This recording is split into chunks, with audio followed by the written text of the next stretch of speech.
अभी अभी हम सब लोग पाठ के क्रम में श्रवण कर रहे थे आत्मशुद्धि के विषय में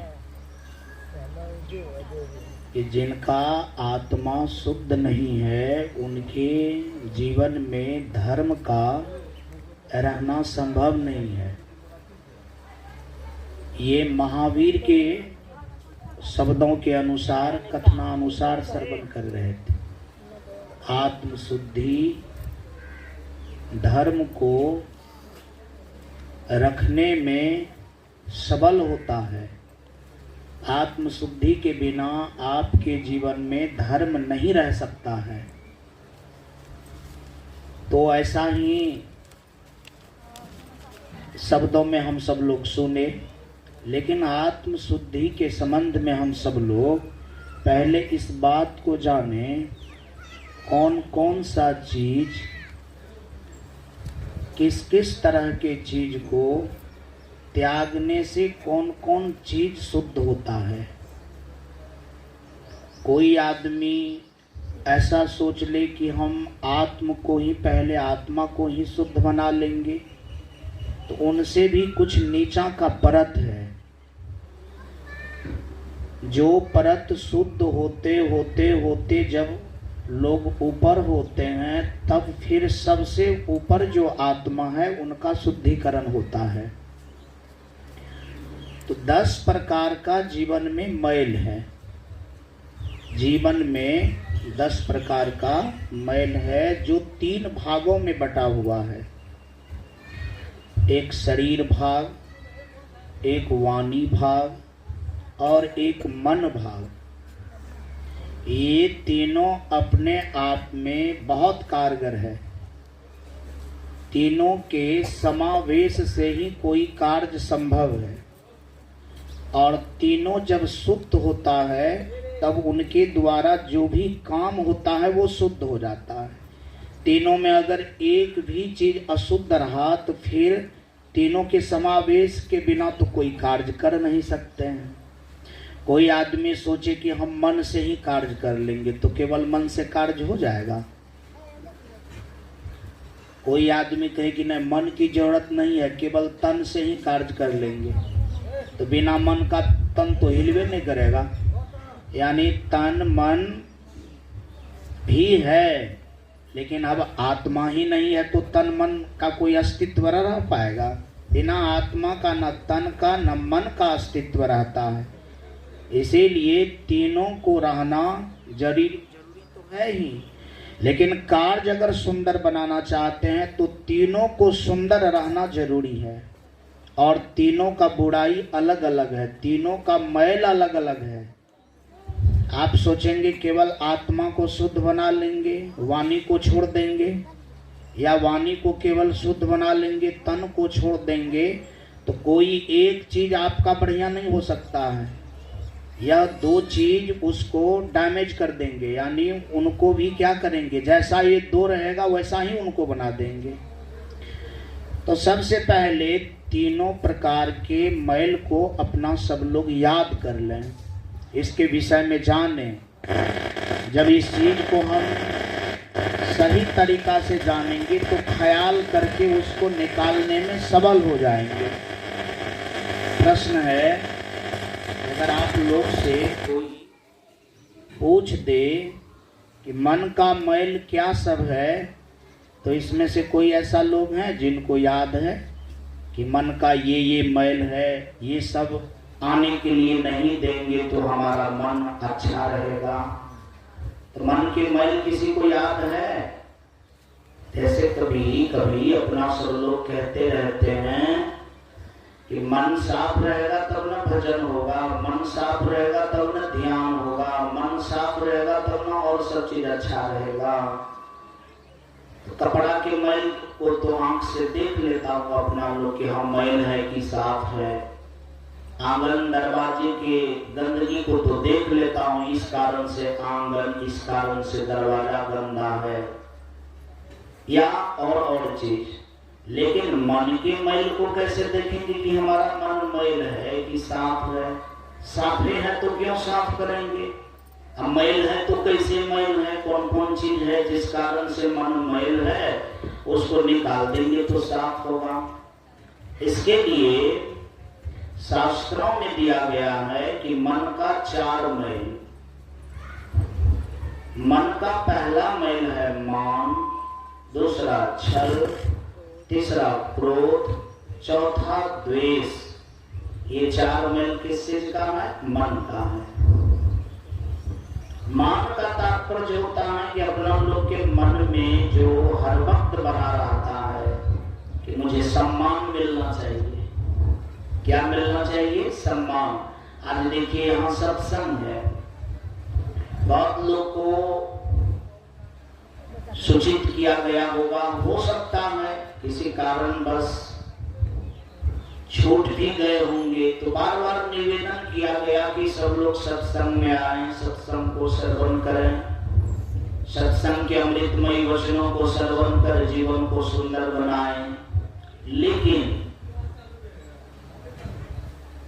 होता क्या है कभी कभी कि नहीं, मुझे अच्छा ढंग से नहीं कहा गया, मुझे पहले नहीं कहा गया, या मुझे जिस तरह से कहना चाहिए उस तरह से नहीं कहा गया, इसीलिए सत्संग में जाने में अच्छा नहीं लगता है। अब देखिए ईमान के चलते उनका सत्संग छूट गया, साधु दर्शन छूट गया, अच्छा जगह छूट गया। अब आप इस बात को समझ सकते हैं कि मान के चक्कर में जब ऐसा चीज छूट सकता है, तो मान के चक्कर में व्यक्ति बहुत पीछा हो जाता है। किसी ने बड़ा सुंदर कहा, जो मान खोजता है उससे मान दूर हो जाता है, जो मान एक दूसरे को देता है मान उनके समीप हो जाता है। मान मन का बहुत ही कारगर मैल है। घर परिवार में भी आज मान के चक्कर में बहुत बड़ी बड़ी बात करते रहते हैं। घर परिवार में बुजुर्ग लोग अक्सर कहते हैं कि मेरा बाल बच्चा मुझे नहीं मानता है, या कभी कभी पुतहू कहती रहती है कि हमारी सासू मुझे नहीं मानती है। एवं प्रकार से मान के आड़ में व्यक्ति बहुत ज्यादा दुखी नजर आता है। याद रहे, ऐसा सोचे कि नहीं, मान तो मन का मैल है, मैं अपने मन को इन चीज से दूर रखते हुए मैं सबका हूँ, मैं सबके लिए हूँ, चाहे वो मुझे माने अन्यथा न माने, मुझे सबसे बात करना है, सबसे मिल करके रहना है।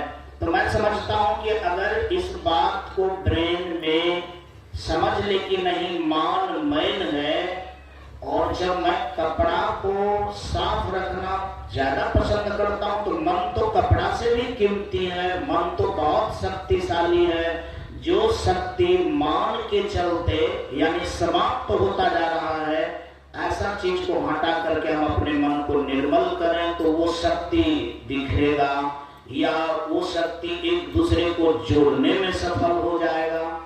तो इस बात को जब अपना लोग सही ढंग से लेंगे और सही ढंग से इस पर काम करेंगे, तब जाकर के मन का मैल से अपना लोग मुक्ति पा सकते हैं। लेकिन मान से हट करके कार्य करना, मान किसी से नहीं पाने की इच्छा रखना, ये कोई साधारण बात नहीं है। अभी अभी अपना लोग पाठ के क्रम में सुन रहे थे कि जिसका मन सरल होता है, जिसका मन सुंदर होता है, उसी मन से भजन किया जा सकता है। तो जिसके मन में मान पाने की इच्छा हो और मान नहीं मिले, अब उसका जो है मन छोटा हो जाए, उसका मन दुखी हो जाए, तो क्या उस मन को सरल माना जाएगा? क्या उस मन को निर्मल माना जाएगा? और जो मन सरल और निर्मल नहीं होगा, उनसे अगर भजन भी होगा तो जिस तरह से भजन को होना चाहिए उस तरह से भजन नहीं होगा। जैसे कभी कभी भजन भी दो तरह से लोग करते हैं। एक भजन करते हैं स्वयं के लिए कि मैं अपने को सुंदर बनाने के लिए करता हूँ, साथ साथ मैं गुरु को सुनाने के लिए करता हूँ, प्रभु को सुनाने के लिए करता हूँ। कभी कभी भजन होता है कि न उस भजन को मुझे सुनना है, ना ही गुरु को मैं सुनाने के लिए करता हूँ, ना ही ईश्वर को सुनाने के लिए करता हूँ, लोग है तो उसको सुनाएंगे, नहीं है तो नहीं सुनाएंगे। कभी कभी जब लोग सामने में ज्यादा रहता है तो प्रवचन करने में, भजन गाने में अच्छा लगता है, और जब आगे में लोग नहीं रहता है ना तो भजन करने में और प्रवचन करने में अच्छा नहीं लगता है। इसका मतलब है कि यह भजन न तो स्वयं के लिए है, न तो गुरु के लिए है, न तो ईश्वर के लिए है, यह एक प्रकार से एक दूसरे को रिझाने के लिए और सुनाने के लिए है। लेकिन बड़े बड़े लोग जो भजन किए हैं, बड़े बड़े लोग जो जिस भजन से अपने जीवन को बड़ा बनाए हैं, वो दूसरे को सुनाने के लिए कम, लेकिन उस भजन से अपने को सुनने के लिए, गुरु को सुनाने के लिए, प्रभु को सुनाने के लिए क्या है। जैसे मीरा के संबंध में बात आती है, कहाँ है ऑपरेटर? वहीं पे उसका बोर्ड खराब है, इसीलिए ऐसा हो रहा है। तब सब खराब का सब यहाँ पर लेकर के रख दिए हैं, ये अपना चले जाते हैं कहीं से कहीं। एक बार जोर से बोल देना होगा, बोलिए प्रेम से सदगुरु महाराज की जय। तो मैं ये कह रहा था कि मीरा भी भजन करती थी, लेकिन मीरा दूसरे को दिखाने के लिए भजन नहीं करती थी, पैर में घुंघरू भी बांधती थी, वो नाचती भी थी, भजन भी, गाने की तो बात छोड़ दीजिए, सुंदर सुंदर भजन गुरु के लिए बनाती भी थी। जैसे अपना लोग तो किसी संतों के भजन को गाते हैं, लेकिन मीरा गुरु को सुनाने के लिए सुंदर भजन की संरचना करती थी कि आज मैं अमुक भजन गुरु को सुनाऊंगी, आज मैं प्रभु के लिए अमुक भजन तैयार की हूँ अपनी आत्म शुद्धि के बल से। लेकिन उनको दूसरे से मतलब नहीं रहा करता था, वो तो बंद कमरा में भी भजन करती थी।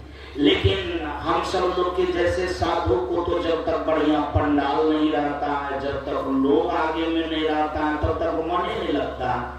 इसका मतलब है कि भजन का जो अभिप्राय है, भजन जिस हृदय से, जिस मन से होना चाहिए, वो मन हमारे पास नहीं है। हमारे मन में है कि हमारा भजन जब लोग सुनेगा तो लोग वाह वाह कहेगा कि हाँ महात्मा जी बहुत सुंदर भजन करते हैं, प्रवचन करते हैं। तो इनसे हमारे मन का पोषण होगा। क्या होगा? हमारे मन के मैल के मान का क्या होगा? पोषण होगा, तो हम फूल करके कोपा हो जाए। जबकि इस तरह के भाव आने से मन के मैल जो है मान वाला, उसका जमा और ज्यादा ही होता है, जिस चीज को अपना लोग ज्यादा पसंद करते हैं। तो इस बात को पहले जानेंगे तब तो इस मान को हटाने के चक्कर में रहेंगे तो भजन कहीं होना शुरू हो जाएगा। आप कैलाश पर्वत पर भी रहेंगे तो आपका मन भजन में लगा रहेगा, क्योंकि भजन का तो कार्य ही है मन के मान को क्या करना, समाप्त कर देना। इसीलिए गोस्वामी तुलसीदास जी महाराज रामायण में बड़ा अच्छा ढंग से लिखे हैं कि सब ही मान प्रद आप अमानी, संतों के लिए कहा कि सबको मान दें, मेरा देना फर्ज है, लेकिन मैं अमानी बन करके रहूंगा, यानी बिना मान का हम जीवन जीना चाहता हूं, क्योंकि मान होने से हमारा मन क्या हो जाएगा, मैल हो जाएगा। अब इसका निरीक्षण और परीक्षण करते रहना, ये कितनी मार्मिक बात है, कितना सुंदर बात है। अगर इस बात पर केवल व्यक्ति मनन करना प्रारंभ कर दे और इस चक्र से यदि अपने को बचाना शुरू कर दे, तो मैं समझता हूं कि घर के लगभग सैकड़ों कला से वो वंचित हो जाएगा, और उसका मन का जो उद्वेग है, दुखी होना, सुखी होना, ई चाल ढाल उसका क्या हो जाएगा, समाप्त हो जाएगा। यानी निर्मलता की ओर, मधुरता की ओर, यानी उसका मन जाना क्या हो जाएगा, प्रारंभ हो जाएगा। याद रहे कि अगर मान के चक्कर में व्यक्ति को मान कम मिलता है तो दूसरा मैल प्रारंभ हो जाता है। जैसे सोचता है कि मेरे सामने में अमुक आदमी को ज्यादा प्रतिष्ठा मिल रहा है, मुझे कम मिल रहा है, तो इसके लिए छल करता है। इसके लिए क्या करता है, छल। छल क्यों? छल इसीलिए कि प्रतिष्ठा के ही चक्कर में कि भाई वो हमसे आगे हो जाएंगे, आगे वाले पद को पकड़ लेंगे, या वो बहुत बुद्धियार होता जा रहा है और उनके सामने में मेरा मान प्रतिष्ठा नहीं रहेगा, तो फिर लोग क्या करता है, इसके लिए छल करता है। छल का मतलब होता है कि उसका मान प्रतिष्ठा ज्यादा ना बढ़े, मेरा वास्तविक में उनसे ज्यादा रहे। इस झमेला में जिस क्रिया को किया जाता है उसी क्रिया का नाम छल है। उस क्रिया का नाम क्या है? छल है। और व्यक्ति जब छल करता है और फिर जब व्यक्ति छल से उस बात को नहीं कर पाता है, कभी कभी छल भी क्या हो जाता है, यानी काम नहीं करता है। छल करने के बाद भी वो व्यक्ति आगे हो जाता है, यानी उनके पैर खींचने के बाद भी या उनके विषय में कुछ बोलने के बाद भी फिर भी उनका अपने सामर्थ्य इतना बढ़िया है कि वो आगे निकल जाता है। तो फिर जब छल काम नहीं करता है तब तीसरा मैल का उत्पत्ति हो जाता है। उस मैल का नाम है क्रोध। कि देखिए मैंने छल भी किया, मैंने बल भी लगाया, फिर भी जो है वो क्या हुआ, मतलब काम नहीं हो पाया। तब क्रोध का उत्पत्ति हो जाता है। और जब क्रोध का उत्पत्ति होता है तो वास्तव में उसका मन मलिन क्या, यानी सच में वो स्वयं में चलने लगता है। स्वयं में उसको होना क्या चाहिए था, तो राख के तरफ वो परिमार्जित होना प्रारंभ हो जाता है। और क्रोध भी करने से जब व्यक्ति सफल नहीं हो पाता है तब वो द्वेष करता है भीतर ही भीतर के। देखिए मैं इतना करके थक गया लेकिन हमसे कुछ नहीं हो पाया। भीतर ही भीतर वो जलते जलते ज्वलते स्वयं को जो है अपने जीवन को समाप्त कर देता है। निर्मलता कहाँ छूट गया, यानी पवित्रता कहाँ छूट गया, ये बेचारा ससर करके कहाँ आ गया, पता ही नहीं चलता है कि कहाँ का थे कहाँ चले आए। वास्तव में इस क्षेत्र में और इस बातों में जो व्यक्ति सही ढंग से विचार करता है वही मन को पवित्र बनाने में, सरल बनाने में क्या होता है, सक्षम होता है, सुंदर होता है। अब मैं एक बात सुनाना शुरू कर दूं। अगर इन मन के 4 मैल को याद रखे कि नहीं, मान, छल, क्रोध, द्वेष मैल है, इनको 24 घंटा मन से अलग करे, वो मन कितना सुंदर लगेगा। थोड़ा सा अनुमान किया जाए। अरे जो चीज व्यक्ति मान लिया जाए देखता नहीं है, सुनता नहीं है, जिन चीज का कानों से पता नहीं चलता है, देखने से पता नहीं चलता है, उस चीज को लोग अनुमान करता है, उसको अगम्य कहा जाता है। क्या कहा जाता है? अगम्य कहा जाता है। जैसे मान लिया जाए जिसको एक मुक्का चोट का पता हो गया वो तो 2 मुक्का या 3 मुक्का चोट का अनुमान तो कर सकता है, भले उनको लगे अन्यथा न लगे। जिनको 1 लाठी का चोट लग गया है उनको तो 4 लाठी 5 लाठी का चोट का पता हो जाएगा कि जब 1 लाठी से इतना दुख हो सकता है तो जिनको 5 लाठी लग गया उसको कितना दुख होगा। वास्तव में आप एक बार इस बात को अनुमान करें कि जिस मन में ये 4 प्रकार का मैल नहीं होगा वह मन कितना सुंदर होगा, कितना विमल होगा। और उस मन से जब कोई भी बात को बोला जाएगा वह बात कितना निर्मम, कितना पवित्र और कितना सुंदर होगा। कहा जाता है कि पवित्र मन से और शुद्ध मन से आप जो भी बोलेंगे उसका पावर बहुत होता है।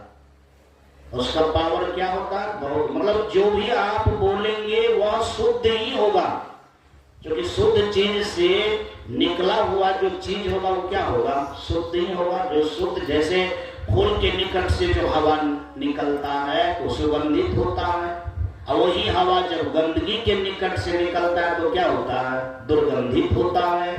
वास्तव में रामायण की ही वाणी क्यों नहीं है, गीता की ही वाणी क्यों नहीं है, वेद की ही वाणी क्यों नहीं है? अगर आप शुद्ध मन से नहीं बोलेंगे तो वेद की भी वाणी अशुद्ध हो जाएगा। क्या हो जाएगा? अशुद्ध। वो रामायण का भी वाणी अशुद्ध हो जाएगा। और यदि रामायण की वाणी भले न हो, वेद की वाणी भले न हो, अगर मन पवित्र है, अगर दूसरे के हित में बोलते हैं आप, भले वो चौपाई नहीं है, श्लोक नहीं है, लेकिन वह वाणी वेद से भी सुंदर हो जाएगा। क्या हो जाएगा? बोलिए सब लोग, सुंदर हो जाएगा। इसीलिए 2 प्रकार का भाषा होता है। एक है भाषाविद बोलते हैं जिनको व्याकरण का ज्ञान है, छंद का ज्ञान है, सौराठा का ज्ञान है, दोहा का ज्ञान है, इत्यादि इत्यादि, जिनको शब्द हो सकता है, शुद्ध हो सकता है व्याकरण के दृष्टिकोण से, लेकिन जिनका भाषा ही केवल सुंदर हो, मन सुंदर ना हो तो भाषा तो सुंदर होगा लेकिन भाषा का जो सुगंध है, जिन सुगंध से व्यक्ति के हृदय पर चोट पहुंचेगा, वो संभव नहीं, वो कान तक ही रह जाता है। यानी कान से ज़्यादा अंदर तक जाने में वो सक्षम नहीं हो पाता है। इसीलिए कि भाषा तो सुनने में बहुत अच्छा लगता है, लेकिन उस भाषा में सुगंध नहीं है, उस भाषा में सुगंध नहीं है। भले वो व्याकरण नहीं जानते हैं, भले छंद नहीं जानते हैं, भले सौराठा नहीं जानते हैं, उपाय नहीं जानते हैं, ये सब कुछ नहीं जानते हैं, लेकिन मन उसका क्या है? पवित्र है। ये चार चीज से रहित है। फिर उनमें भले छंद की कमी है, व्याकरण की कमी है, भाषा अशुद्ध है, लेकिन उनमें सुगंध है। उनमें क्या है? सुगंध है। तो भजन कौन चीज से होगा? व्याकरण से नहीं होगा। भजन शुद्ध शुद्ध बोलने से नहीं होगा। भजन होगा मन को शुद्ध बनाने से। भजन कौन चीज से होगा? मन को शुद्ध बनाने से। इसी बात को रामायण में बड़ा अच्छा ढंग से कहा गया है कि एक बार वाल्मीकि मुनि राम जी से पूछे कि राम भगवान, आप कहाँ रहते हैं सबसे बढ़िया ढंग से? मतलब आपका पर्सनल स्थान, फेवरेट, यानी आपका जो अपना रहने का जो सबसे सुंदर स्थान है, वो कहाँ पसंद करते हैं आप? तो भगवान बोले, जो मनुष्य के मन पवित्र है, सबको समान दृष्टि से देखता है, कल छपट नहीं है, क्रोध नहीं है, मान नहीं है, ऐसे हृदय में मैं बहुत ही सुंदर से वास करता हूँ। और समझिए वो मेरा अपना घर है, यानी मैं अपना घर मान करके उसमें सदा क्या रहता हूँ? विराजमान रहता हूँ। इनसे पता चलता है कि मन को पवित्र बनाने से आपका जीवन मंदिर हो जाता है। क्या हो जाता है? बोले सब लोग। मन को पवित्र बनाने मात्र से आपका जीवन क्या हो जाता है? मंदिर हो जाता है। और ऐसा मंदिर का कीमत अगर इस दुनिया में लगाया जाए तो संसार के सभी वस्तु और पदार्थ मिल करके भी उसके कीमत का चुकता नहीं कर पाता, इतना वो कीमती हो जाता है। याद रहे, भजन के बिना यही कीमती वस्तु से अपना लोग अलग हो जाते हैं। इसी बात को संतों ने कहा, भजन बिना नर बाग रे, तूने हीरा जन्म गमाया, ना संगत साधु के किन्ना, ना शुभ कर्म किया, बही बही मरा बैल के नाई, ऐसो ही जन्म गया, तूने हीरा जन्म गमाया। वास्तव में मन को साफ करने से आपका जीवन मंदिर हो जाता है और आपका हीरा जन्म हो जाता है। भजन के बिना यही जीवन से अपना लोग क्या हो जाते हैं? वंचित हो जाते हैं। यानी शरीर को, मन को मंदिर नहीं बना पाते हैं और प्रभु का स्थान जीवन में नहीं दे पाते हैं। तो क्या ये बात 24 घंटा याद रखने का चीज है कि केवल सत्संग में आए, अपना गप सप किया, इसके बाद जैसी आराम कर दिए? ये क्या करने का चीज? ये तो 24 घंटा याद रखने का चीज है कि जहाँ क्रोध आने वाली बात है तो वहाँ हम मन को कहेंगे कि नहीं, ये जो है मैल को हम अपने मन में आने के लिए नहीं देंगे। अब इसके लिए आपको क्या करना पड़ेगा? 10 गाली सहना भी पड़ेगा। इसके लिए कोई आदमी अगर आपको गलत कह दिया तो आप ये समझिए कि हम गलत नहीं बोलेंगे और हम क्रोध नहीं करेंगे। अगर ऐसा करेंगे तो हम मैल में क्या हो जाएंगे? फंस जाएंगे। आपको याद रखना पड़ेगा। इसीलिए सहना आपका क्या हो गया? धर्म हो गया। सहना क्या हो गया? बोले सब लोग, धर्म हो गया। सहना क्यों चाहिए? तो अपने जीवन की रक्षा के लिए। सहना क्यों चाहिए? बोले सब लोग, अपने जीवन की रक्षा के लिए। जैसे मान लिया जाए धन की रक्षा के लिए चारों बगल दीवार लगाते हैं, घर की रक्षा के लिए चारों बगल दीवार लगाते हैं, बड़ा बड़ा ग्रिल लगाते हैं। ठीक उसी प्रकार से मन के पवित्रता के रक्षा के लिए सहना क्या है? एक बहुत बड़ा दीवार है। एक बहुत बड़ा क्या है? दीवार है। रुपया तो इस दीवार में नहीं लगता है, सोना चांदी तो खर्च नहीं होता है, लेकिन सफलता ही नहीं है ऐसा दीवार के अंदर में रहना। जो ऐसा दीवार में रहने के लिए जान लेता है वास्तव में बाहर का दीवार लगाना नहीं पड़ता है, उसके लिए जनों के द्वारा लगवाया जाता है। बस समझ आ रही है? यानी जो अपने मन के पवित्रता का दीवार स्वयं से लगाता है, उसको बाहर का दीवार अपना से नहीं बनवाना पड़ता है, उसके लिए लोग बनवाते हैं। उसके लिए लोग क्या करते हैं? बनवाते हैं। उसके लिए ये सब काम लोगों को करना पड़ता है, क्योंकि वो बहुत कीमती चीज हो जाता है। वो प्रकृति का एक इमारत हो जाता है, प्रकृति का एक धरोहर हो जाता है। जैसे नदी में पुल का होना जरूरी है ना, नदी में पुल का होना जरूरी है, उसी तरह से भवसागर में मन के पवित्र होने वाला जो लोग है, वो भवसागर में पुल का काम करता है। कौन चीज का काम करता है? पुल का। यानी वैसा ही व्यक्ति को देख करके दूसरा व्यक्ति भी उनका अनुसरण करके, यानी इस पार से उस पार जाने में क्या होता है? सक्षम होता है। इससे कहा जा सकता है कि महापुरुष इस भवसागर में पुल का काम करता है। महापुरुष भवसागर में क्या करता है? पुल का काम करता है। जैसे नदी में सीमेंट गिट्टी बालू के पुल के द्वारा इस पार से उस पार जाते हैं, उसी तरह से भवसागर में महापुरुष के जीवन को देख करके इस पार से उस पार जाते हैं। क्योंकि महापुरुष जो है वो अपने जीवन को बहुत पवित्र बनाया है, संसार से ऊपर उठा हुआ है, उनको संसार का पानी छू नहीं पाता है। यानी सच में जो उन पर चढ़ जाता है वो समझ जाता है कि फिर मैं कहाँ हूँ। इसलिए 4 बात मन के लिए याद रखें। पहला बात है मान, दूसरा बात छल, तीसरा बात क्रोध, चौथा बात द्वेष। यानी ये मन का मैल है, इनसे रहित रखना, मन को साफ रखना। अब आप उन्हें समझिए, इनको अलग रखने के लिए आपको याद और कार्य करना पड़ेगा। अब जो सोचिएगा कि ना इस चीज को हम कोई अमुक केमिकल के द्वारा, कोई चीज के द्वारा धुलाई कर लेंगे, ऐसी बात नहीं है। केवल इसको याद के द्वारा इस पर चढ़ बढ़ करके काम करना पड़ेगा, और ये आपका निजी कार्य है। ये सब आदमी का क्या है? निजी कार्य है। और सब कार्य का फल जो है वो दूसरे को भी मिलता है, आपको भी मिलेगा। जैसे आप जो दुनियादारी में कार्य करते हैं, उसका फल केवल आप ही को नहीं मिलता है, आपको भी मिलता है, सबको मिलता है। आंगन को साफ करते हैं तो उसका तो फल सबको मिलता है, खेत में काम करते हैं तो उनका फल तो सबको मिलता है। लेकिन ये जो कार्य है, इसका फल आपको एकदम डायरेक्ट आपको ही मिलेगा। आप कीजिएगा तो दूसरे को नहीं मिलेगा। जैसे आप करेंगे तो बाल बच्चे को नहीं मिलेगा, आप करेंगे तो आपकी पत्नी को नहीं मिलेगा, पत्नी करेगी तो फिर आपको नहीं मिलेगा। ये सेपरेट वर्क है, और यह वर्क करके जीवन सुंदर हो सकता है। कि मन के मैल को हटाने का विधि हुआ। दूसरा है वाणी का मैल। वाणी का 3 मैल है, झूठ, गाली, निंदा। कितना मैल है? झूठ, गाली, निंदा। अब निंदा करते हैं 5 घंटा, भजन करते हैं 10 मिनट।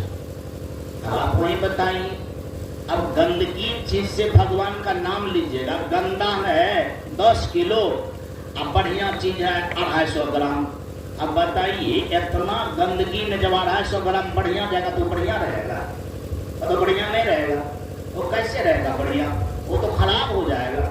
और गंदगी तो इतना खराब चीज है कि बहुत बढ़िया चीज में थोड़ा सा भी गंदगी जाता है तो उसको क्या करता है? मतलब खराब कर देता है। अब ज्यादा गंदगी है, थोड़ा सा बढ़िया है, तब क्या होगा? जैसे हम जब कोई प्रसाद चढ़ाते हैं तो लीप पोछ करके चढ़ाते हैं, तो पानी से जो भजन गाएंगे तो पानी भी लिपा पोछा रहना चाहिए कि नहीं रहना चाहिए? क्या हम प्रसाद मीठा चढ़ाते हैं तो लीप करके चढ़ाएंगे, भगवान का नाम लेते हैं तो बिना निपले ले लेंगे, तो भगवान का बात नहीं हो पाएगा। जैसे अपना लोग के नियम है, जाप भी करना चाहिए। ऐसे संत का कहना है, सांस सांस में नाम सुमरले को जाने कल की, खबर नहीं जग में पल की। यानी सांस सांस में नाम सुमरना चाहिए।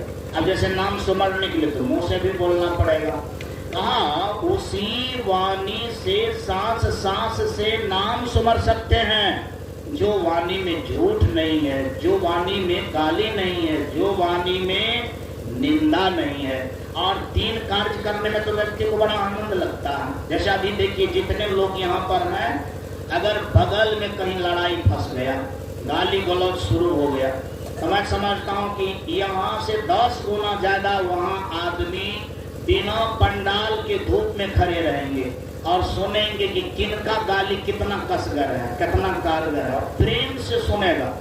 अगर उस व्यक्ति को दूसरा आदमी पूछ दे कौन कितना गाली दिया है, तो बयान शुद्ध शुद्ध देगा कि वो ज्यादा दिया, ये कम दिया, अमुक गाली वो दिया, अमुक गाली ये दिया। इसीलिए कि सब दिन उसका वाणी उसी में पिरोहित है, इसीलिए उस चीज को सुनने में उसको क्या लगता है? आनंद लगता है। क्या लगता है? आनंद लगता है। इसलिए वहां ज्यादा है, क्योंकि जो चीज खाता है उसी के लिए जी ललचता है। बात सही है कि गलत? बोलिए। अरे जो चीज कभी कोई खाया ही नहीं है उस आदमी को उस चीज के लिए जी ललचेगा? जो चीज कभी खाया ही नहीं है, उसका स्वाद ही नहीं जाना है, तो उसका जी ललचेगा? जिस चीज को व्यक्ति करता है या खाता पीता है उसी चीज के लिए जी ललचता है। तो वास्तव में ज्यादा से ज्यादा व्यक्ति वाणी का प्रयोग कौन चीज में करता है? गाली में, निंदा में, झूठ साँच में। इसी में तो हर दिन अपने वाणी को क्या करते रहता है? पिरोहित करते रहता है। कहा गया है वाणी का शुद्धि सर्वोपरि शुद्धि है, बहुत सुंदर शुद्धि है। अगर यह संसार में अगर आप डेवलप करना चाहते हैं, मन के मैल को समाप्त करके आप स्वयं में बड़ा हो सकते हैं, लेकिन वाणी को साफ करके व्यक्ति यह संसार में बड़ा हो सकता है। वाणी में बहुत चमत्कार है। गायक लोग यदि थोड़ा सा वाणी के चरचराहट को समाप्त करता है और स्वर को जब राग में पिरोहित करता है तो सुपर स्टार गायक हो जाता है। मतलब क्या किया है? अरे वाणी के चरचराहट को, वाणी के जो भोभड़ा टाइप का आवाज था उसको केवल सुरीला बनाया और राग में रूपांतरित किया तो लता मंगेशकर हो जाता है, यानी सुंदर सुंदर गायक गायिका हो जाता है। बात समझ में आ रही है? वास्तव में अगर वाणी के कलह को यानी झूठ गाली निंदा को जब रहित कर देता है तो वह वाणी बहुत ही पवित्र हो जाता है। वह वाणी के द्वारा आप किसी के दिल को जीत सकते हैं। किसी के दिल को क्या कर सकते हैं? जीत सकते हैं। यानी जिनके वाणी में यह तीनों चीज नहीं रहता वो वाणी अति प्यारा होता है, किसी को अच्छा लगता है। इसी बात को किसी ने बड़ा सुंदर कहा कि अगर संत लोग बोलते हैं कोई चीज और जिस संत के वाणी में ये तीन चीज नहीं होता है वो केवल बोलता है तो लाखों को मुग्ध कर देता है। इसका क्या कारण है? इसका कारण है कि उनका वाणी सबके दिल में अच्छा लगता है। यानी जिस वाणी में किसी का निंदा नहीं होगा, जिस वाणी में झूठ नाम का चीज नहीं होगा, जिस वाणी में गाली नहीं होगी, वह वाणी किसके हृदय को अच्छा नहीं लगेगा? बोलिए। यानी वो तो गलतो आदमी के हृदय को अच्छा लगेगा, अब बढ़िया आदमी के हृदय को अच्छा लगेगा। इसीलिए संत का परिभाषा गोस्वामी तुलसीदास जी बड़ा अच्छा दिया है, फूल से दिया है। क्या दिया है? फूल से।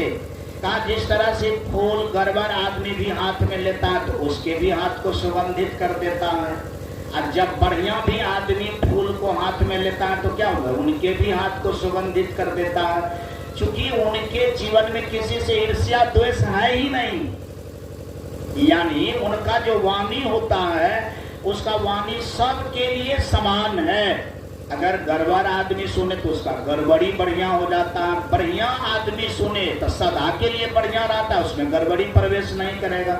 ऐसा उनका निर्मल वाणी होता है। निर्मल वाणी किसे कहते हैं? जिनमें यह तीन दोष नहीं होता।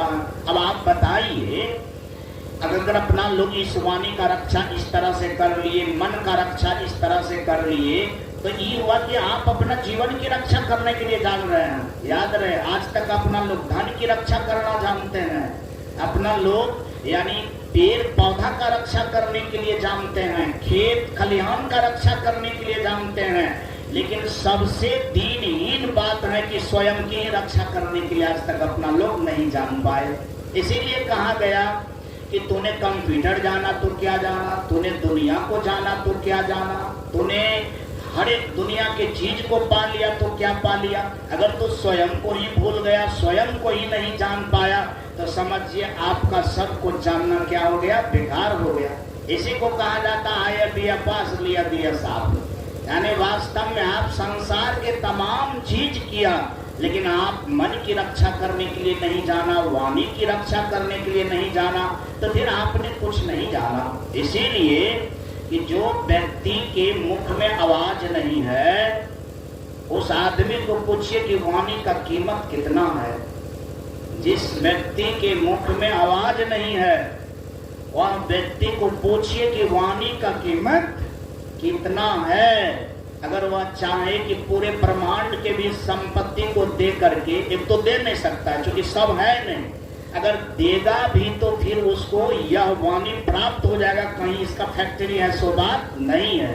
अब बताइए, अब हम लोगों के पास में जो संपदा पहले से मिला है, हम उनका रक्षा करने के लिए नहीं जानते हैं, और जो संपदा नहीं हमारा है, हो करके भी नहीं रहेगा, उसके लिए भारा चूर अपना लोग परेशान होते रहते हैं दिन रात। लेकिन जो अपना लोग का निजी संपदा है, निजी चीज है, इस पर अपना लोग कभी विचार नहीं करते हैं। इसी बात पर संत लोग कहते हैं कि जो आपका नहीं है उसके लिए समय इन्वेस्ट करते हैं, और जो आपका चीज है यानी उसको आप बचाना ही नहीं जानते हैं। आप बताइए, ऐसे जन को पागल कहेगा कि बुधियार कहेगा? इसीलिए किसी ने बड़ा सुंदर कहा, भजन बिना नर बाबरे। बाबरे मतलब पागल होता है। बाबरे मतलब क्या होता है? पागल। यानी भजन का तात्पर्य होता है इसी बात को समझना। अब भजन का ये मतलब नहीं होता है कि हारमोनियम ढोलक पर सुंदर सुंदर गीत गा करके आप सुना दिए, या बहुत ताल करताल बजाने के लिए जानते हैं, सो बात नहीं। इसी बात का मनन, इसी बात का अध्ययन, इसी बात की समझदारी, इसी कार्य का नाम भजन है। इसी कार्य का नाम क्या है? भजन। अब जैसे मान लिया जाए, ये भजन करने से आपका मन पवित्र हो जाएगा। क्या राग सुनने से आपका मन पवित्र हो जाएगा? मान लिया जाए आप राग धुन केवल सुनने से आपका मन पवित्र हो जाएगा? राग धुन सुनने से क्या आपका वाणी पवित्र हो जाएगा? पवित्र तो होगा। ये बात को समझेंगे, बूझेंगे, तब खास करके दुनिया में जो राग नहीं कर सकता है और चीज नहीं कर सकता है, मतलब सच में समझ पूर्वक अगर भजन करेगा तो वो चीज हो जाएगा। तो वाणी सबसे बड़ा संपदा है। अब जैसे मान लिया जाए, मन सबसे बड़ा संपदा है। अगर वाणी मन आपके जीवन में ना हो तो वास्तव में आप तो कुछ ही भी करने के लायक ही नहीं बच पाएंगे। तो सबसे बड़ी बात है कि ये संपदा की आप रक्षा करें। याद रहे, जो व्यक्ति यह संपदा का रक्षा करता है, परमात्मा उसी को ये संपदा बढ़िया से देता है। जैसे कभी कभी देखते होंगे, जन्म से किसी का वाणी सुंदर होता है, किसी का वाणी सुंदर नहीं होता। तो जो वाणी संपदा का रक्षा जितना बढ़िया करते हैं, उसका उतना वाणी मतलब प्राप्त होता है। देखते हैं, जन्म से कोई आदमी का वाणी इतना बढ़िया है कि सुना सुना करके करोड़ों आदमी को मुक्त कर देता है, और वाणी के माध्यम से करोड़ों करोड़ों रुपया कमा लेता है। लेकिन आज कोई आदमी श्रम के माध्यम से काम करना चाहता है, 200, 400, 500 टका में थक जाता है, उसको मालूम पड़ता है कितना परेशानी है। ऐसा वाणी को पाने के लिए अब वाणी का रक्षा करें। कहा जाता है कि तन भी एक संपदा है। तन चोरी, हिंसा, व्यभिचार से गंदा होता है। तन कौन सी से गंदा होता है? चोरी, हिंसा, व्यभिचार से। अगर तन से चोरी करते हैं, तन से हिंसा करते हैं, हिंसा का मतलब एक दूसरे प्राणी को दुख देते हैं, व्यभिचार करते हैं, तो फिर आपका तन गंदा हो जाएगा। मैं अभी महावीर के अनुसार वाणी को सुना रहा हूँ, जो आप लोग पाठ किए थे। वास्तव में तन की शुद्धि, मन का शुद्धि और वाणी का शुद्धि, जिनके जीवन में ये तीनों चीज की शुद्धि करने के लिए आ गया, समझिए उसका जीवन विशुद्ध हो गया। विशुद्ध का मतलब विशेष प्रकार से क्या हो गया? शुद्ध हो गया। एक साधारण ढंग से शुद्ध होता है, मतलब कुछ हुआ कुछ नहीं हुआ। मन हुआ तो तन नहीं, तन हुआ तो वाणी नहीं, मतलब अचरा कचरा के जैसा कम बेसी, तो उनको भी शुद्धे माना जाता है। लेकिन तीनों परिपक्व ढंग से अगर शुद्ध हो जाए तो समझिए उसका जीवन क्या हो गया? विशुद्ध हो गया। उसका जीवन क्या हो गया? विशुद्ध हो गया। और इन विशुद्धता के विषय में जो समझता है, वही व्यक्ति अपने आत्मा को क्या कर सकता है? शुद्ध बना सकता है। अब हम सब लोग ऐसा कहेंगे कि शुद्ध आत्मा में धर्म निवास करता है, शुद्ध आत्मा में धर्म निवास करता है। अब मन का क्या मैल है सो यादें नहीं, वाणी का क्या मैल है सो यादें नहीं। तन का क्या मैल है सो यादें नहीं। जब यादें नहीं है, हम एक बात पूछना चाहते हैं, आप ट्रेन पर चढ़ गए, आपको कोई पूछ रहा है कि कहाँ जाइएगा, आप बोलिए कि नहीं ये बात हम नहीं जानते हैं, आप कहाँ जाइएगा, कहाँ बोल रहे हैं? आप ट्रेन पर चढ़ जाइए, आपको कोई पूछ रहा है कहाँ जाइएगा, आप कहाँ जाइएगा, आपको पता नहीं है। इसके लिए जानना पड़ेगा कि मुझे मुंबई जाना है, कि मुझे दिल्ली जाना है, कि मुझे चेन्नई जाना है, कि मुझे कोलकाता जाना, इस बात को जानना पड़ेगा। अगर आप जानिएगा तो गलत ट्रेन पर भी चढ़ जाइएगा तो आपको कोई कहेगा कि वह कोलकाता जा रहे हैं, ये ट्रेन दिल्ली जाएगी, इसीलिए दूसरा ट्रेन अमुक समय में आएगी, उस ट्रेन पर आप चढ़ जाइएगा। लेकिन आपको पता होना चाहिए। तो आत्मा शुद्ध करना चाहिए, पता ही नहीं है कि कैसे करेंगे, तो फिर आप कह करके आत्मा को शुद्ध नहीं कर पाएंगे। वाणी को शुद्ध करना चाहिए, लेकिन वाणी कौन चीज से गंदा होता है इस बात का अपना लोग को ख्याल नहीं है, तो फिर शुद्ध नहीं कर पाएंगे। तन को शुद्ध करना है, तन को तो सब आदमी शुद्ध करना चाहता है कि सवेरे सवेरे उठता है, स्नान कर लेता है, बहुत बढ़िया बढ़िया साबुन लगा लेता है, बहुत अच्छा से अच्छा लोग तेल लगा लेता है, ऊपर से झकास हो जाता है, तो इसका नाम तन शुद्धि हो गया। सो बात तो नहीं है। तन शुद्धि करने के लिए वास्तव में चोरी, हिंसा यानी व्यभिचार से दूर रहने के बाद यह तन क्या होता है, शुद्ध हो जाता है। तन का शुद्धि का मतलब केवल चमड़ा का शुद्धि थोड़े होता है। तन का शुद्धि जो है यानी इस बात पर निर्भर करता है, तो जो यह 10 मैल को अच्छा से याद रखता है, ऐसे जन यानी आत्मा को शुद्ध करने में क्या हो जाता है, सबल हो जाता है। और वास्तव में जो आत्मा को शुद्ध करने में सबल हो जाता है, उनके जीवन में धर्म लाना पड़ेगा, ऐसी बात नहीं है। धर्म जो है वेट करता रहता है कि कौन सा जगह मेरा है, मैं वहां पर क्या करूं, चला जाऊं। परमात्मा वेट करते रहता है कि कौन सा जगह मेरा है, वहां मैं चला जाऊं। लेकिन अपना लोग वो वेट करते हैं और अपना लोग भगाने के चक्कर में रहते हैं। कौन सा चक्कर में रहते हैं, भगाने के चक्कर में रहते हैं। इतना काम करते ही वास्तव में परमात्मा को बुलाना नहीं पड़ता है, वास्तव में धर्म को बुलाना नहीं पड़ता, वो अपना जगह क्या करता है, ले लेता है। इसी बात को संत ने कहा, सम्राट श्री गुरु कबीर साहब ने कहा, ज्यों मन निर्मल भया। क्या बोले, ज्यों मन निर्मल भया, यानी जब मन निर्मल हो जाता। कहा किस तरह से, कहा जैसे गंगा नीर, जिस तरह से गंगा का पानी है।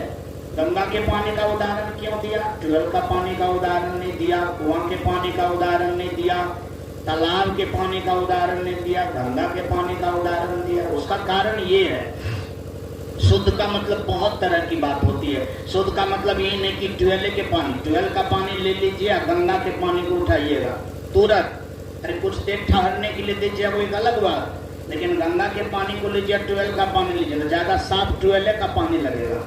क्योंकि गंगा के पानी तुरंत अगर उठाइएगा तो उसमें धूल कण कचरा उचरा बहुत ज्यादा मिला रहा, कुछ देर यदि शांत हो जाता है तब फिर वो निर्मल हो जाता है। तो मेरा कहने का तात्पर्य कि गंगा का पानी का तात्पर्य है, जैसे आप ट्यूबवेल अंगना में गड़ाते हैं यानी उसको रखते हैं, तो ट्यूबवेल के पानी में सब प्राणी का अधिकार है क्या?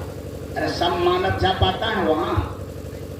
सब मानव ट्यूबवेल के पास नहीं जा सकता है, क्योंकि ट्यूबवेल जो होता है वो प्राइवेट वाला चीज है, उस पर सब लोग का भी अधिकार नहीं। दूसरी बात, सब प्राणी क्या, अरे खास करके तो वहां सब प्राणी भी नहीं जा सकता है। नहीं, अगर कोई आदमी सेपरेट तालाब भी बनाया है, अगर बाय दिवे सुअर चला जाए तो तालाब वाला बोलेगा कि हमारे तालाब में सुअर क्यों आप लाए, नहीं तालाब मेरा खराब हो गया। लेकिन गंगा है, गंगा में सब आदमी, सब जानवर, सब मतलब मरा है, इसके बाद जिंदा, सब के लिए वो क्या है, फिर इतना उदार है। मतलब गंगा का तात्पर्य होता है कि वो सब के लिए है, बराबर है, सबके लिए क्या है, बराबर। इधर का जो चीज है वो सबके लिए बराबर नहीं है। गंगा का पानी, गंगा सबके लिए क्या है, बराबर है। अब लोग नहीं कहता है कि गंगा का पानी लाइए, गंगा का पानी से शुद्ध क्यों होता है, क्योंकि उनमें ये गुण पर्याप्त है, ये गुण आपके ट्यूबवेल के पानी में नहीं है, ये गुण आपके तालाब के पानी में नहीं है। ये जो उदारता, ये जो विराटता है, ये उनकी प्रमुखता है, इसीलिए उनको विशेष माना गया। क्या माना गया? अब उसी तरह से आपका मन सबके लिए हो जाए, जिस तरह से गंगा सबके लिए, उसी तरह से आपका मन क्या हो जाए, सबके लिए हो जाए। अगर वो मन सबके लिए होगा, अब जैसे मान लिया जाए सुबह सुबह उठ करके आप अपने मन से बोलें कि हे प्रभु, हे गुरु, सब इस दुनिया में सुखी हो, सब अच्छा हो, साथ साथ हम भी हो। ऐसा बहुत कम व्यक्ति बोलता है। व्यक्ति इतना ही बोलता है कि हे प्रभु, हमारा दुख का हरण कीजिए। चाहे पड़ोसिया मरता है, उसके लिए आपको कोई चिंता नहीं है। पड़ोसिया मर गया तो मर गया, पड़ोसी को किसी भी तरह से कोनो दिक्कत है, उसके लिए आपको कोई ख्याल नहीं, खाली आपको अपना दिक्कत से मतलब है। तो इसका मतलब है कि आपका मन निर्मल नहीं है, आपका मन सबके लिए नहीं है, आपका मन विराट नहीं है। आपका मन जो है व्यष्टि है, समष्टि नहीं है। व्यष्टि मन व्यक्तिगत है, समष्टि नहीं है। समष्टि मन ही विराट होता है, उदार होता है। इसीलिए तुलना दिया गया है कि ज्यों मन निर्मल भया जैसे गंगा नीर, यानी जिस तरह से गंगा का पानी है, कहा पीछा पीछा हरि फिरे, यानी ऐसे व्यक्ति के पीछा पीछा भगवान घूमते रहता है। यानी भगवान के पीछा उसको जाने की जरूरत नहीं पड़ती, भगवान ही उसका पीछा करता है। इसीलिए कि उसका मन निर्मल हो गया है कि पीछे पीछे हरि फिरे कहत कबीर कबीर। यानी संत का कहना है कि जिसका मन इस तरह से हो गया, जिसका आत्मा इस तरह से हो गया, यानी उनका पीछा पीछा क्या करता है, हरि फिरता है। मैं शुभकामना करता हूँ इस तरह से कि आज कुछ ही क्षणों के बाद जिस बच्चा का मुंडन होगा, वास्तव में मुंडन का भी मुहूर्त होना चाहिए, यानी पूर्वाहन में होगा तो बड़ा अच्छा होगा। अब समय आ गया है, अब 2 घंटा है तो बहुत ईद विध भी करना पड़ेगा और मुंडन संस्कार होना चाहिए। अब जैसे पूर्वाहन बहुत ही सुंदर होता है, फिर 2 ही घंटा के बाद अपराहन हो जाएगा। क्या हो जाएगा, अपराहन हो जाएगा। तो मैं शुभकामना करता हूँ कि कहा जाता है कि मुंडन संस्कार में गर्भ का जो केस होता है, जैसे गर्भ से जो जन्म होता है तो वहीं से केस आता है ना, मस्तिष्क के ऊपर में क्या आता है, केस। केस कैसा होता है, काला होता है। तो मुंडन संस्कार में अपना लोग इस तरह से भाव बनाते हैं कि मुंडन करके गर्भ का केस को क्या करें, मतलब समाप्त कर दें, उतार दें, संतों के द्वारा या सत्संग के द्वारा या कुछ कर्म धर्म के द्वारा, ताकि जैसे जो आत्मा आज मेरा पोता है, पोती है, बेटा है, बेटी है, वो आत्मा आज मान लीजिए इसका उम्र 4 साल 5 साल, तो 5 साल से ही आपका बेटा है, लेकिन 5 साल पहले 10 साल पहले किसी और का बेटा था। क्या था बोलिए, कि किसी और का बेटा होगा, किसी और का पोता होगा। अब की बार जन्म हमारे घर में ले लिया तो ये हमारा पोता हो गया, ऐसा कहते हैं। तो मुंडन में जो केस कटाया जाता है, गर्भ के केस को, तो इस भाव से कि जो पूर्व का संस्कार होगा, क्या होगा, ऐसे मुंडन का विधि बताया गया है वेद में। यानी 1 साल से ऊपर 3 साल से पहले मुंडन हो जाना चाहिए। कितना समय में मुंडन होना चाहिए बोलिए, 1 साल से ऊपर, 2-3 साल से नीचा, इस बीच में मुंडन होना है। इसीलिए कि बहुत ज्यादा समय हो जाता है तो फिर उसके मस्तिष्क में वो संस्कार रह ही जाता है। यानी उनको जो है, कहने का तात्पर्य है, बाल उतार करके न देखते हैं, सब लोग आशीर्वाद देता है। आशीर्वाद देने में कौन रहता है, जो उनका महात्मा होगा, जिनको वो गुरु मानते होंगे, जिनको वो संत मानते होंगे, या सब अपना परिवार का लोग रहता है, ताकि उनको यानी सुंदर भावों के द्वारा मस्तिष्क से पूर्व संस्कार को खत्म करके अपना संस्कार उसमें भरना है, ताकि वो हमारे जैसा बने। पहले जैसा था वैसा नहीं रह करके अभी क्या हो जाए, हमारे जैसा हो जाए, हमारे परिवार के जैसा हो, हमारे मनोभाव के जैसा हो, जैसा मैं चाहूँ वैसा हो। ऐसा शुभ भावना भरना ही मुंडन संस्कार का अभिप्राय होता है। तो मैं समझता हूँ कि आज जिन बच्चा का मुंडन होगा उनका तन भी शुद्ध रहे, मन भी शुद्ध रहे, वाणी भी शुद्ध रहे, ऐसा संस्कार हो उनमें कि वो हमारा भी हो, सबका हो और वो अपना भी हो, उसका जीवन धन्य धन्य बने, उसका जीवन सुंदर बने। इसी शुभकामना के साथ वाणी में लेता हूँ विराम, सबके चरणों में करता हूँ प्रणाम और ऐसा सब जिज्ञासा बनाएं कि सब लोग मुंडन संस्कार में उपस्थित होकर के हम सब लोग ऐसा भाव भरेंगे ताकि बच्चा उज्जवल हो, सुंदर हो, बढ़िया हो। इसी शुभकामना के साथ यह सत्संग का आयोजन रखा गया है। और ऐसा कहा जाता है कि संत दरस दुख पातक डरई, संत के दर्शन से, सत्संग के सानिध्य से दुख उसी तरह से टल जाता है जिस तरह से हवा के झोंके से, यानी पेड़ का पत्ता जब यहाँ गिरने वाला है और जब हवा का झोंका लगता है तो यहाँ नहीं गिर करके ससर करके दूसरा खेत चला जाता है। कहा उसी तरह से संतों के सानिध्य से, सत्य के सानिध्य से, पवित्रता के सानिध्य से जो दुख है, जो विपत्ति है, वो क्या हो जाता है, टल जाता है, यानी अस्थानांतरण हो जाता है। इसी शुभकामना के साथ अपना लोग ऐसा काम करेंगे ताकि सब तरह से, सब ओर से उज्जवल हो। इसी भाव के साथ वाणी में लेता हूँ विराम। सबके चरणों में प्रणाम।